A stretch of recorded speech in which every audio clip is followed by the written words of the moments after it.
When I look at Hudson's intelligence map, I am not looking at a child through the narrow lens of marks, memory, school ranking, or exam performance.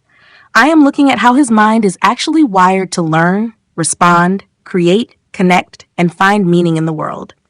And this is where most parents, teachers, and even very sincere counselors make the first mistake. They ask, is this child good at studies? That is the wrong question. The better question is, what kind of intelligence is this child carrying, and what kind of educational environment will unlock it? Because a child can look distracted in the wrong classroom and become brilliant in the right learning format. A teenager can look average in rote learning and become exceptional when design, communication, psychology, leadership, beauty, justice, and human meaning are brought into the learning process. Hudson's chart shows exactly that kind of profile. This is not a purely mechanical, dry, repetitive, textbook-only intelligence. This is a refined, relational, aesthetic, communicative, ethical, and people-aware intelligence. His mind does not only ask, what is the answer?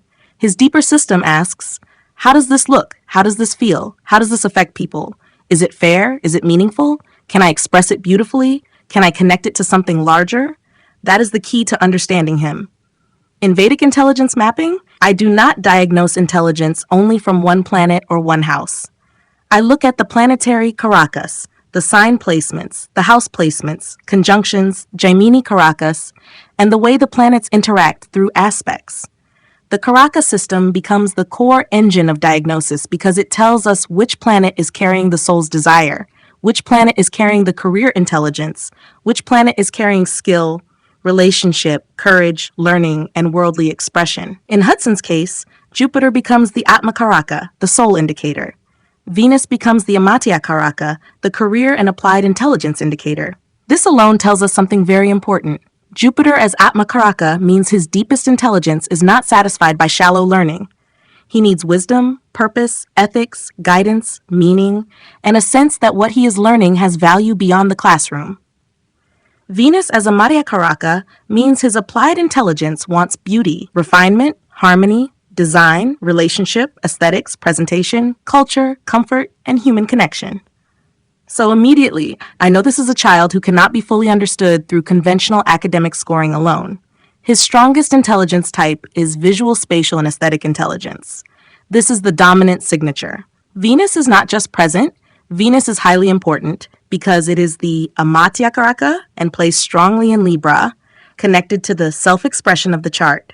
Libra is the sign of proportion, balance, beauty, diplomacy, presentation, harmony, social grace, and refined judgment. When Venus operates so strongly, the child does not merely like beautiful things. That is too simplistic. His mind processes through beauty, balance, design, symmetry, appearance, emotional tone, and visual coherence. He may notice when a room feels wrong. He may notice when colors do not match. He may notice when someone's presentation is awkward, when a design lacks balance, when a sentence does not land smoothly, when a person's expression does not match their words. This is perception through refinement. Parents may call this picky. Teachers may call this distracted. But in intelligence mapping, this is data. It tells us that the child's brain is responding to form, harmony, image, rhythm, and relational atmosphere. So when Hudson learns, he needs visual structure. He needs diagrams, charts, mind maps, models, design boards, infographics, color-coded notes, image-based explanation, storytelling, and project-based presentation. He will understand better when he can see the relationship between parts. He may remember a page visually. He may remember a concept through the way it was presented. He may learn faster when he can convert dry information into a visual system. This makes him suitable for fields like design, visual communication, branding, architecture, interior design, user experience design, photography, media, fashion, product design, presentation strategy, creative direction, and any profession where the mind must translate feeling and meaning into form. But this is not only an artist's chart. That would be too narrow. His second strongest intelligence is interpersonal intelligence. This is the ability to understand people, read social situations, sense approval and rejection, adjust communication, mediate, persuade, connect, collaborate, and understand relational dynamics. With Libra strongly emphasized, and with Mercury and Sun influencing the personality expression, Hudson's intelligence becomes socially aware. He is likely to understand how people respond. He may know how to charm, negotiate, persuade, soften a conflict, or present something in a way that becomes acceptable to others. Moon in the relationship axis adds emotional activation through people. This means he learns a lot from interaction. He may be deeply affected by peer response, teacher response, family tone, and the emotional climate around him. This is very important for parents and school counselors. A child like this may not do well in a harsh, humiliating, overly critical educational environment. Not because he lacks intelligence, but because his intelligence is relationally sensitive. If the environment becomes cold, dismissive, or embarrassing, he may shut down. But if the environment is respectful, interactive, aesthetically stimulating, and emotionally intelligent, he can open beautifully. He needs mentors, not just instructors. He needs dialogue, not just lectures. He needs feedback that refines him, not criticism that breaks his confidence. His interpersonal intelligence can take him towards psychology, counseling, education, diplomacy, law, human resources, leadership, public relations, media, client-facing business, coaching, relationship work, community building, and any field where understanding people becomes central. Now we come to his third major intelligence, existential and ethical intelligence. This comes from Jupiter as Atmakaraka. This is one of the most important findings in Hudson's intelligence map. Jupiter as the soul indicator shows that the deeper self is not satisfied with superficial achievement. This child needs meaning. He needs purpose. He needs to feel that life is not just about competition, marks, money, or social approval. He may ask big questions. He may be drawn to morality, justice, fairness, truth, protection, belief systems, culture, spirituality, philosophy, history, law, or human suffering. If he is forced into a purely transactional education system, something inside him may resist. He may perform, but he may not feel alive. His soul asks, why does this matter? So if you teach him science, connect it to life. If you teach him history, connect it to civilization and human choices. If you teach him mathematics, connect it to design, architecture, patterns, strategy, or systems. If you teach him literature, let him discuss character motivation, justice, emotion, conflict, and meaning. If you teach him law, ethics, psychology, or philosophy, he may come alive because these subjects speak to the moral and reflective layers of his chart. This is why one of the worst educational mistakes would be to label him only by conventional academic categories. He is not just good at arts or good at communication. He has a wisdom-seeking layer. He may become a guide, counselor, teacher, strategist, designer of human experience, ethical communicator, or public-facing professional who gives people clarity. His fourth intelligence is linguistic and persuasive communication intelligence. Mercury's involvement with the identity field gives him strong communication potential. This can show as speech, writing, storytelling, debate, presentation, humor, persuasion, scripting, media, teaching, or branding language. With Venus influencing Mercury, his communication may not be harsh by default. It can become refined, pleasing, diplomatic, and aesthetically framed. With Sun present, there is presence and identity behind the voice, but this intelligence has to be trained carefully. If he is encouraged properly, he can become a strong speaker, writer, presenter, negotiator, content creator, podcaster, debater, teacher, or strategist. If he is shamed early, especially in public, he may become self-conscious about speech and presentation. So the growth method is simple. Do not force performance before confidence is built. Give him small speaking opportunities. Let him present visually. Let him write creatively. Let him debate respectfully. Let him explain concepts in his own words. Let him create short videos, posters, presentations, stories, campaigns, and persuasive essays. This is how his intelligence becomes visible. His fifth intelligence is intrapersonal intelligence, the intelligence of self-reflection. This is not the loudest layer in childhood, but it becomes very important as he matures. Jupiter as Atmakaraka gives inner wisdom. Saturn's influence over speech and values may make him serious, measured, cautious, or internally self-evaluating. Ketu-related patterns give an ability to correct, refine, withdraw, observe, and improve. This means Hudson may not always say what he is processing. He may appear socially active, but internally he may be measuring himself. He may wonder whether he is good enough, whether he is being accepted, whether he has disappointed someone, whether his work is refined enough, whether his role is meaningful enough. This is where parents must be alert.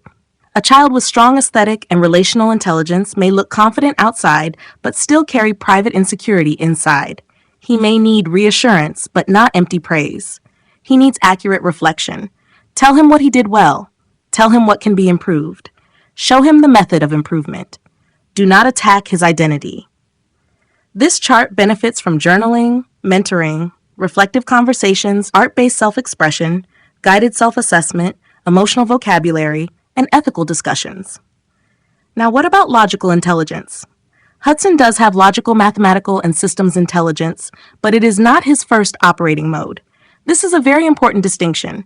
He may not be the child who loves dry equations for their own sake, but give him a system that connects to design, strategy, psychology, law, analytics, human behavior, coding, architecture, user experience, finance, game theory, or symbolic patterns, and his logic can become very strong. Mars, Ketu, Rahu, and Mercury-linked patterns show that he can understand systems, especially when there is a problem to solve.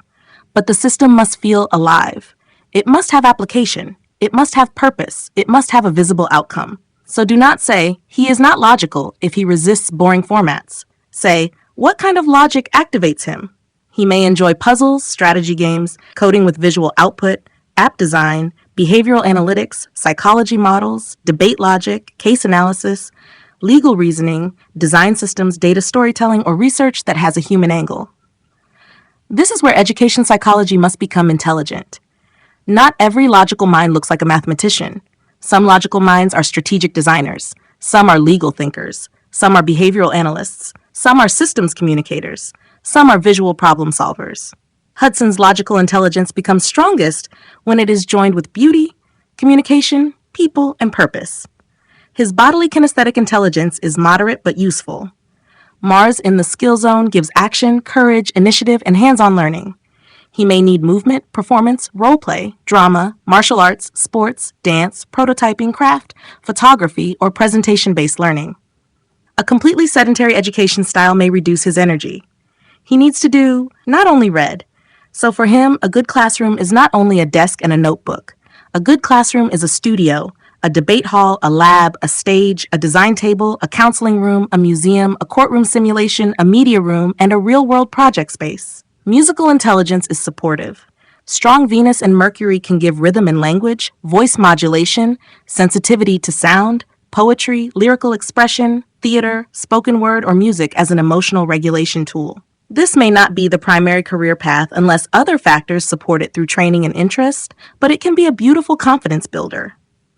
Naturalist intelligence is present but not dominant. He may enjoy nature aesthetically and emotionally rather than purely scientifically.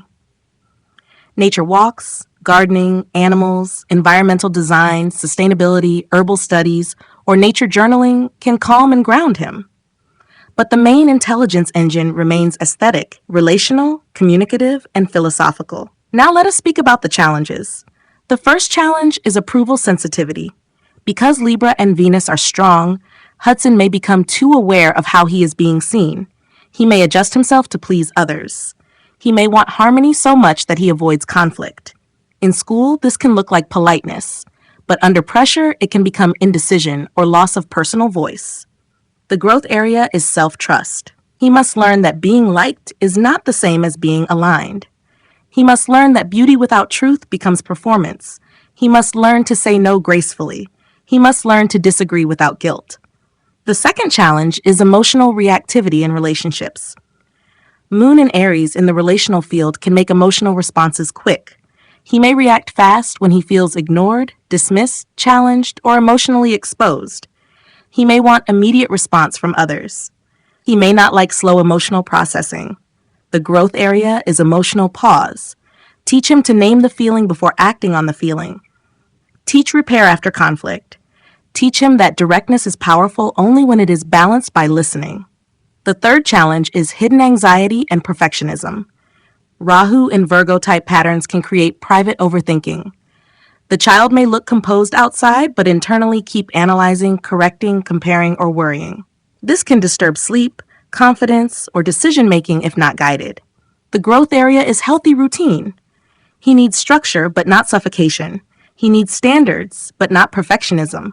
He needs feedback, but not constant correction. Physical movement, creative projects, journaling, reduced screen overload, and clear daily rhythm will help him. The fourth challenge is speech confidence maturing slowly. Saturn's influence over speech and self-worth can make him careful with words. He may become very good over time, but early criticism can make him guarded. So his voice must be cultivated, not pressured. Give him structured speaking practice. Let him record and listen. Let him present visually. Let him speak on topics he cares about. Over time, this can become one of his strengths. So what is the best education style for Hudson? He needs visual, relational, reflective, meaning-driven, and project-based education. He needs a learning system where he can see, speak, design, discuss, reflect, and present. Use visual notes. Use diagrams. Use portfolios. Use case studies. Use debates. Use group projects. Use role play. Use storytelling. Use ethical questions. Use real-world problems. Use design challenges. Use presentations. Use mentorship. Use creative assignments. Do not reduce him to marks. Do not punish him for needing beauty in learning. Do not assume that because he is socially aware, he is not deep. Do not assume that because he likes presentation, he lacks substance. This is exactly the kind of child who can become extraordinary when presentation is connected with purpose. Most suitable fields of study for Hudson would include psychology, counseling, educational psychology, design, communication, media, literature, philosophy, law, public policy, visual communication, UX design, architecture, branding, marketing, leadership, humanities, cultural studies, human development, and social sciences. The most powerful hybrid fields would be psychology plus design, communication plus counseling, law plus public speaking, UX research plus human behavior, media plus philosophy, brand strategy plus visual storytelling, education plus emotional intelligence, public policy plus social justice, architecture plus well-being, and business plus aesthetics and relationship management. That is the real map. He is not meant to be boxed into one label. He is a visual relational thinker with philosophical depth and persuasive communication potential. He is meant to understand people, refine environments, communicate meaning, create beauty, and guide others toward better choices. If you are a parent listening to this, ask yourself, are you educating the child you actually have, or the child the school system wants to measure? If you are a teacher, ask, is this student underperforming, or is the teaching format failing to activate the right intelligence channel? If you are a counselor or education psychologist, ask, are we only testing memory and speed, or are we mapping the child's deeper cognitive signature? Because intelligence mapping through Vedic astrology is not about fatalistic labeling. It is about precision. It helps us see the natural learning style, the emotional learning blocks, the dominant intelligence type, the growth path, the suitable fields, the joy channels, and the education strategy that actually works. For Hudson, the core message is clear. Do not make learning dry. Do not make education meaningless. Do not make achievement only competitive. Give him beauty. Give him purpose. Give him people. Give him dialogue. Give him design. Give him ethical questions. Give him presentation. Give him mentorship. Give him room to refine his voice. And then watch what happens. Because when this intelligence opens, it does not merely memorize information. It translates life into meaning, meaning into expression, and expression into impact. That is the real gift in this chart. And if you want this kind of intelligence mapping reading for your child, teenager, or young adult, get in touch with me. We will look beyond marks, beyond confusion, beyond generic career advice, and map the actual intelligence pattern through karakas, planets, signs, houses, conjunctions, and learning signatures. Because the right education path is not the one that forces the child to fit the system. The right education path is the one that reveals how the child was designed to learn, grow, contribute, and find joy in the world.